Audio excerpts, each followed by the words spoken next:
जैसे परमात्मा कबीर जी कहते हैं, चिड़ी चोंच भर ले गई नदी न गट्टो नीरे, दान दिए धन घटे नहीं नो कह रे साहिब कबीर।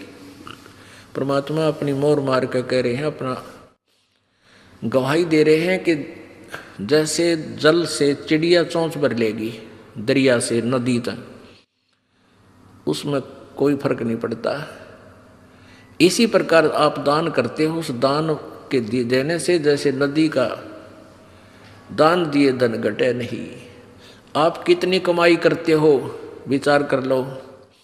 आप कितना धन कमाते हो जिस दिन से आप अपने पैरों पर खड़े होते हो और जिस दिन तुम्हारा अंत होगा। और फिर उसकी रेसों में कितना दान करते हो, जैसे दरिया में तो एक चोंच चिड़ी लेगी हो, इतना ही दान आप कर पाते हो। बाकी सारा या काल व्यवस्था में ही लगा जाते हो, लग ही जाता है।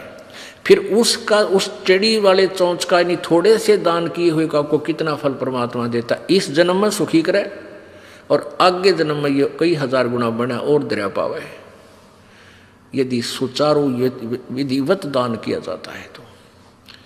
वैसे ड्रामेबाजी अपनी मर्जी से दान करना, उसका कोई लाभ नहीं होगा।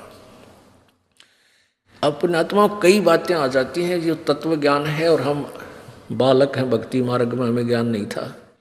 एक तरफ तो ये कहते हैं बस जो जैसा कर्म करेगा उसको फल अवश्य मिलेगा, पाप करो चाहे पुण्य करो।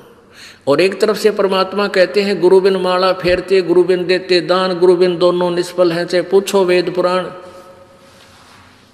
अब गुरु जी के द्वारा दान नहीं किया गया वो व्यर्थ है, निष्फल है, बेकार है, ये भी कह रहे हैं। फिर ये भी कहते हैं मन तो पावेगा अपना किया रे, भोगेगा अपना किया रे। मन तू पावेगा अपना किया रे, भोगेगा अपना किया रे।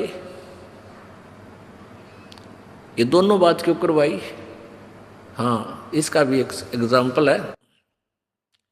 जैसे जब तक हमें संत परम नहीं मिलते तो हम दान करते थे। कोई भंडारा करता है, कोई किधर गौशाला धर्मशाला बनवा देता है, कोई प्याऊ लगवा देता है, कोई तीर्थों पर जाकर भोजन भंडारे साधु संत भक्तों को कराता है,